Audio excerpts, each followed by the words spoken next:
Hello അസ്സാം വലൈക്കും, welcome to my YouTube channel. ഇന്ന് ഞാൻ ഷെയർ ചെയ്യുന്നത് ഒരു സേമിയ കസ്റ്റർഡ് റെസിപ്പിയാണ്. നമുക്ക് പാർട്ടികളിലൊക്കെ സ്റ്റാർ ആകാനും കുട്ടികൾക്കൊക്കെ ഇഷ്ടപ്പെടുന്ന ഒരു റെസിപ്പിയാണ്. അപ്പോൾ എൻ്റെ ഈ വീഡിയോ ഇഷ്ടമാണെങ്കിൽ എല്ലാവരും ലൈക്ക് ചെയ്യുക, ഷെയർ ചെയ്യുക, സബ്സ്ക്രൈബ് ചെയ്യുക, പിന്നെ അടുത്തുള്ള ബെൽ ബട്ടൺ കൂടി ഒന്ന് പ്രസ് ചെയ്തേക്കുക. അപ്പോൾ ഇനി നമുക്ക് വീഡിയോയിലേക്ക് പോകാം. ആദ്യം നമുക്കൊരു പാൻ ചൂടാക്കി അതിലേക്ക് നെയ്യ് ഒഴിച്ചു കൊടുക്കാം. ഈ നെയ്യ് ഒന്ന് മെൽറ്റായി വരുന്ന സമയത്ത് അതിലേക്ക് നട്ട്സ്, നമുക്ക് ഉണക്കമുന്തിരി, പിന്നെ ബദാം, പിന്നെ കാഷ്യൂസ് ഉണ്ടെങ്കിൽ കാഷ്യൂസ്, പീനട്ട് ഉണ്ടെങ്കിൽ പീനട്ട്, എന്താണെന്ന് വെച്ച് കഴിഞ്ഞാൽ അതിട്ട് കൊടുത്ത് നന്നായിട്ട് ഇത് റോസ്റ്റ് ചെയ്തെടുക്കാം.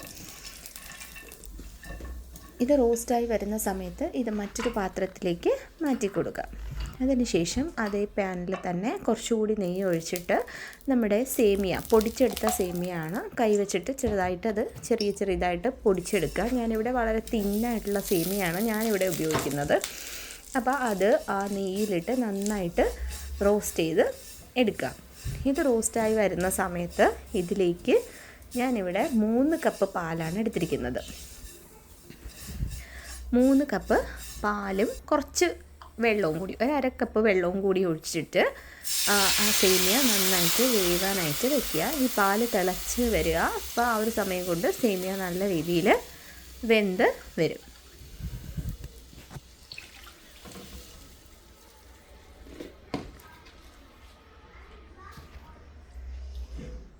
നന്നായിട്ട് ഇളക്കി കൊടുക്കുക, ഇളക്കി മിക്സാക്കി കൊടുത്ത് വയ്ക്കുക. അപ്പോൾ ഈ ഒരു സമയം കൊണ്ട് നമുക്ക് മറ്റൊരു കപ്പിലേക്ക് കുറച്ച് വെള്ളത്തിൽ 2 ടേബിൾ സ്പൂൺ കസ്റ്റാർഡ് പൗഡർ മിക്സാക്കി കൊടുക്കുക. 2 ടേബിൾ സ്പൂൺ, നല്ല കട്ടയൊന്നും ഇല്ലാണ്ട് നല്ലപോലെ മിക്സാക്കി എടുത്ത് അത് മാറ്റി വയ്ക്കുക. നമ്മൾ പാല് തിളയ്ക്കുന്ന സമയത്താണ് ഇത് ഒഴിച്ചു കൊടുക്കുന്നത്. അപ്പോൾ ഇപ്പോൾ പാല് തിളച്ച് വന്നിട്ടുണ്ട്. തിളച്ച് വരുന്ന സമയത്ത് കുറച്ച് പഞ്ചസാര, 1/2 കപ്പ് പഞ്ചസാരയാണ് ഞാനിവിടെ ഉപയോഗിക്കുന്നത്. നിങ്ങൾക്ക് കണ്ടൻസ്ഡ് മിൽക്ക് ഉണ്ടെന്നുണ്ടെങ്കിൽ കണ്ടൻസ്ഡ് മിൽക്കും കൂടി ഇതിൻ്റെ കൂടെ ഉപയോഗിച്ച് കൊടുക്കാവുന്നതാണ്. പിന്നെ കുറച്ച് വാനില എസൻസ്, ഞാൻ അതിൻ്റെ അടപ്പിൽ ഒരു അടപ്പ് വാനില എസൻസും കൂടി ഒഴിച്ചു കൊടുക്കുന്നുണ്ട്. ഇതെല്ലാം കൂടി നല്ല രീതിയിൽ മിക്സ് ചെയ്തെടുക്കുക.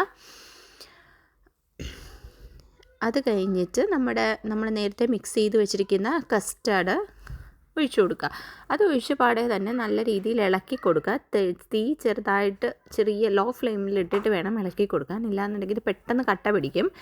ചെറിയ ലോ ഫ്ലെയിമിലിട്ടിട്ട് അത് കുറച്ച് നേരം ഒന്ന് ഇളക്കി കൊടുക്കുക. ഇല്ലാന്നുണ്ടെങ്കിൽ അതിൻ്റെ ഒരു പച്ച ടേസ്റ്റ്, ആ പൊടിൻ്റെ പച്ച ടേസ്റ്റ് അങ്ങനെ തന്നെ ഉണ്ടാകും.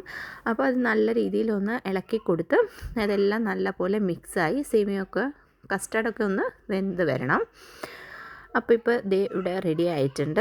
ഇത് ഒരുപാട് തിക്കാകാനും പാടില്ല, ഒരുപാട് ലൂസാകാനും പാടില്ല. ഒരുപാട് തിക്കായിപ്പോയി കഴിഞ്ഞാൽ നമ്മൾ വെക്കും തോറും ഇത് കട്ട പിടിച്ച് വരാൻ ചാൻസ് ഉണ്ട്, കസ്റ്റാർഡ് ഒഴിച്ചിരിക്കുന്നതുകൊണ്ട് തന്നെ. ഇത് ഈ ഒരു കൺസിസ്റ്റൻസിയിലാണ് വേണ്ടത്. ഇനി ഇതിലേക്ക് നമ്മൾ നേരത്തെ റോസ്റ്റ് ചെയ്ത് വെച്ചിരിക്കുന്ന ബദാമും പിന്നെ റേസിൻസും ഇട്ട് കൊടുക്കുക.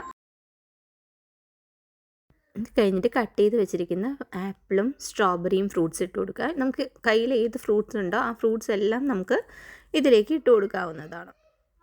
ഇട്ട് നല്ല രീതിയിൽ ഒന്ന് ഇളക്കിയെടുക്കുക. പിന്നെ ഞാനിവിടെ കുറച്ച് കസ്കസ് വെള്ളത്തിലിട്ട് വെച്ചിട്ടുണ്ട്. അപ്പോൾ ആ ഒരു കസ്കസ് ഇട്ട് കൊടുക്കുക. അപ്പം ഇത് ഇട്ട് കൊടുത്തിട്ട് നന്നായിട്ട് കസ്കസ് കൂടി ഇട്ട് കൊടുത്ത് നല്ല രീതിയിൽ ഇതൊന്ന് മിക്സാക്കി കൊടുക്കുക.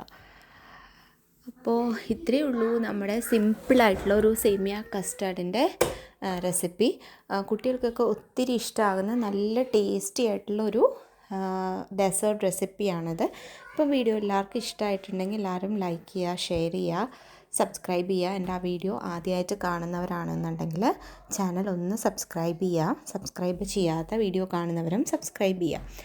അപ്പോൾ ഇത്രയേ ഉള്ളൂ. ഇനി നെക്സ്റ്റ് ഒരു വീഡിയോ ആയിട്ട് കാണുന്നത് വരെ ബൈ.